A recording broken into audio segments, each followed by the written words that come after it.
बच्चे हम कर रहे हैं exercise 5.2 introduction of arithmetic progression का। अभी तक हमने एक्सरसाइज 5.1 कर ली और उसके रिलेटेड जितने भी क्वेश्चन है वो कर लिए। अब यहाँ पे इसका इंट्रोडक्शन है, छोटा सा इंट्रोडक्शन है, एक फार्मूला ही है बस, ऑल इन ऑल वही फार्मूला, बस उसी के बेसिस पे क्वेश्चन है। बट उस फार्मूले के कहीं ना कहीं कुछ यूजेस हैं, बस हमने वो यूजेस जानने और उसके बाद उसको अप्लाई करते जाना वेरियस क्वेश्चंस में। ठीक है, तो चलो फिर स्टार्ट करते हैं। वो फार्मूला के पहले देख लेते हैं। वो फार्मूला है AN इक्वल्स टू A+N-1D। ये अपने पास फार्मूला जो इस एक्सरसाइज में हम यूज़ करने वाले एक्सरसाइज 5.2 में। अब ये फार्मूला कहाँ यूज़ होता है, किस तरह से यूज़ होता है वो समझते हैं। देखो, सबसे पहले मैं एक AP बनाता हूँ। 2, 4, 6, 8, 10 सो ऑन चलते जाओ। ये हम पहुँच गए नियर अबाउट 24 तक। कहाँ पहुँच गए हम? 24 तक। अब देखो, इस एपी में मुझे अगर पता करना हो कि ये देखो, जैसे ये फर्स्ट टर्म है, ये सेकंड टर्म है, ये थर्ड टर्म है, ये फोर्थ है, ये फिफ्थ है, ऐसे सोन अपने पास ये 24 है। ये है अपने पास 24। तो मैं अगर इस एपी में पता करना चाहूँ nth term of AP, nth term of AP, कहने का मतलब अगर मैं पता करना चाहूँ कि भाई इस एपी में फिफ्थ टर्म कौन सी होगी, इस एपी में मुझे फिफ्थ टर्म पता करनी है। फिफ्थ टर्म 1 2 3 4 5, वैसे तो देखने से फिफ्थ क्या दिख रहा है हमें? 10 दिख रहा है। बट हम फॉर्मूले के हिसाब से देखेंगे भाई क्या ये 10 एक्यूरेट है कि नहीं, क्या फॉर्मूला सच में काम करता है कि नहीं। तो मुझे फिफ्थ टर्म जो है एपी की वो बतानी है। तो देखते हैं क्या ये फॉर्मूला वर्किंग है कि नहीं। तो देखो कैसे पता करेंगे कि फिफ्थ टर्म क्या है एपी की। तो इसके लिए मुझे चार चीज़ें चाहिए। एक तो क्या चाहिए? AN चाहिए। इस फॉर्मूले मतलब यूज़ क्या क्या होता है? एक A होता है, एक N होता है और एक अपने पास क्या होता है? D होता है। ठीक है, अब AN तो मैंने बता दिया तुम्हें, A है और N है। N अपने पास दो चीज़ों के लिए यूज़ होता है, एक तो ऑर्डर, एक तो N हमें ऑर्डर बताता है और दूसरा बताता है नंबर ऑफ टर्म्स। ये भी मैं चीज़ बताऊंगा क्या कहानी है। एक तो हमें ऑर्डर बताता है, दूसरा क्या बताता है? नंबर ऑफ टर्म्स बताता है। दो यूज़ हैं N के, फिलहाल ये समझो इतना। ठीक है, मतलब जो कहानी इतनी लिखी गई है सिर्फ ऑर्डर और नंबर ऑफ टर्म्स समझो, क्योंकि एक यूज़ नहीं है इनका, वो बताऊंगा कैसे। देखो, अब मान लो मुझे कौन सी टर्म निकालनी, फिफ्थ टर्म निकालनी है, तो मैं यहाँ पुट करूँगा। ए हमें पता है हमेशा से क्या होता है अपने पास, फर्स्ट टर्म। डी अपने पास कॉमन डिफरेंस होता है। और एन अपने पास क्या हो गया? एन अपने पास मान के चलो हो गया नंबर ऑफ टर्म्स। एन अपने पास क्या हो गया? Number of terms. बट एक और मैंने जैसे बताया कि ऑर्डर की बात भी करता है। तो अगर फिफ्थ टर्म की बात कर रहे हैं तो वहाँ देखो कैसे इसको यूज़ करेंगे। अब फॉर्मूला क्या अपने पास? AN equals to A+N-1D। अब मुझे फिफ्थ टर्म निकालनी है, तो जहाँ जहाँ n दिखेगा वहाँ आप क्या यूज़ करने वाले हो? 5 यूज़ करने वाले हो। क्या नहीं, ऑर्डर भी मैंने कहा ये ऑर्डर भी बताता है और नंबर ऑफ टर्म्स भी बताता है। यहाँ इसका रोल ऑर्डर बताने का और कुछ जगहों पे इसका रोल आएगा नंबर ऑफ टर्म्स बताने का। तो पहले अब ऑर्डर की बात कर रहे हैं तो फिर ऑर्डर देख लेते हैं। अब फिफ्थ, तो जहाँ जहाँ n वहाँ 5, A5 इक्वल्स टू A की वैल्यू, A आ गई अपने पास फर्स्ट टर्म।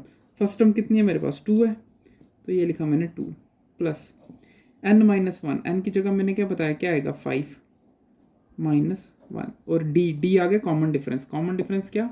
सेकंड टर्म में से फर्स्ट टर्म को हम माइनस करेंगे। तो सेकंड टर्म मेरे पास कितनी है? 4, और फर्स्ट कितनी है? 2। तो 4 - 2 अगर करते हैं हम तो कितना आएगा अपने पास? 2 आएगा। तो यहाँ से कर लो 2 प्लस 5 - 1 कितना? 4 × 2। तो 2 + 4 2 = 8। तो A5 की वैल्यू अपने पास कितनी आ गई? 10। तो भाई A5 जो अपने पास आया उसकी वैल्यू अपने पास कितनी है? 10। तो मतलब इस फॉर्मूले ने हमें क्या बताया है? आप इस फॉर्मूले की हेल्प से पता कर सकते हो कोई भी नंबर पे कौन सी टर्म आ रही है। जैसे मैंने फिफ्थ नंबर पे पता कर लिया 10th। आप अगर 7th 8th 9th नंबर पे कोई भी टर्म पता करना चाहो तो उसके लिए हम क्या कर सकते हैं? ये फॉर्मूला यूज़ कर सकते हैं। ये पहली कहानी इसकी। ठीक है, जो पहला यूज़ था इसका, nth टर्म ऑफ AP। अब देखो ये दूसरा यूज़ जब देखना, ये तो फर्स्ट यूज़ मैंने बता दिया इसका। अगर सेकंड इसका कहाँ पे हम यूज़ कर सकते हैं वो देखना अगर, तो उसके लिए हमें क्या करना है? जैसे ये पूरी मैंने एक सीरीज़ बनाई है AP की, इसमें अगर आपको पता करना है कि टोटल नंबर ऑफ़ टर्म्स कितनी है, आपको इसमें क्या जानना है कि टोटल नंबर ऑफ़ टर्म्स कितनी है। जैसे 2 4 6 8 10 चल रहा है ना, 24 तक। तो भाई टोटल नंबर ऑफ़ टर्म्स कितनी है उसका भी पता लगा सकते हैं हम इसी फॉर्मूले की हेल्प से। बट उसके लिए हमें एक चीज़ पता होनी चाहिए, लास्ट टर्म पता होनी चाहिए। क्या पता होना चाहिए हमें, लास्ट टर्म। अगर लास्ट टर्म पता है तो फिर आप लोग आसानी से जो है टोटल नंबर ऑफ टर्म्स पता कर सकते हो। कहने के लिए देखो, अब जो लास्ट टर्म होगी उसको हम किससे डिनोट करेंगे, ए एन इक्वल्स टू 24। जो लास्ट टर्म है, nth टर्म है, या जो लास्ट टर्म है, लास्ट टर्म या mth भी बोलते हैं, अभी फिलहाल सिर्फ n समझो, लास्ट टर्म या nth टर्म, वो अपने पास कितनी है 24। तो फिर से यही फॉर्मूला, और अब हम काउंट कर पाएंगे बाई कि नंबर ऑफ टर्म्स कितनी है इसमें। ऐसे भी बता सकते हो, बट फॉर्मूला हमें हेल्प करता है, शॉर्टकट है पता करने का। तो फिर देखो कैसे पता चलेगा, a n equals to a plus n minus 1 d. Total number of terms निकालने, तो भाई इस बार ये जो n है ये नंबर ऑफ टर्म्स बताएगा। ये क्या बताएगा, नंबर ऑफ टर्म्स। वहाँ पे n ने हमें क्या बताया था कि अपने पास nth टर्म ऑर्डर बताया था, और यहाँ क्या बता रहा है, टोटल नंबर ऑफ टर्म्स। तो ड्यूल जो है फंक्शन परफॉर्म कर रहा है अपने पास। ए एन मैंने क्या बताया, अभी लास्ट टर्म लेके चल रहे हैं, तो ये कितना आएगा 24। ए एज इट इज सेम रहेगा, ए अपने पास कितना आएगा, यहाँ पे कितना था फर्स्ट टर्म 2 थी, तो यहाँ ए कितना लेंगे हम 2 प्लस एन निकालना इस बार, तो एन की वैल्यू हमें नहीं पता, तो इस बार कितना आएगा एन माइनस 1।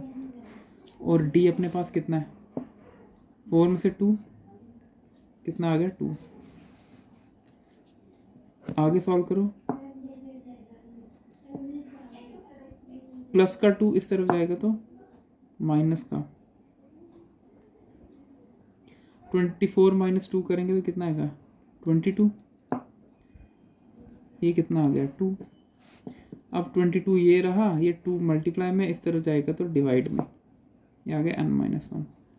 ये कितना आ गया 11। तो यहाँ से कितना आया 11 equals to n minus 1। N यही रहा, 11 प्लस 1 कितना हो गया 12। तो n की जो वैल्यू आई मेरे पास वो कितनी आई 12 आई। कितनी वैल्यू आई 12। तो ये हमें क्या फंक्शन क्या हेल्प करता है, एक तो आपको ऑर्डर बता देता है, और दूसरा हमें क्या बता देता है, ये नंबर ऑफ टर्म्स बता देता है। इसका भी एक यूज़ और भी है, बट आगे हम जब वीडियो में क्वेश्चंस करते जाएंगे तो वहाँ तो मैं इसका यूज़ बताऊंगा। अभी के लिए ये 2 यूज़ इसके दिमाग में रखने हैं हमने, ठीक है। तो आई होप इतना समझ में आया होगा। तो अब चलते हैं हम आगे क्वेश्चंस में, और अगर समझ में आया तो बच्चे वीडियो को लाइक और शेयर कर लो और चैनल को सब्सक्राइब कर लो।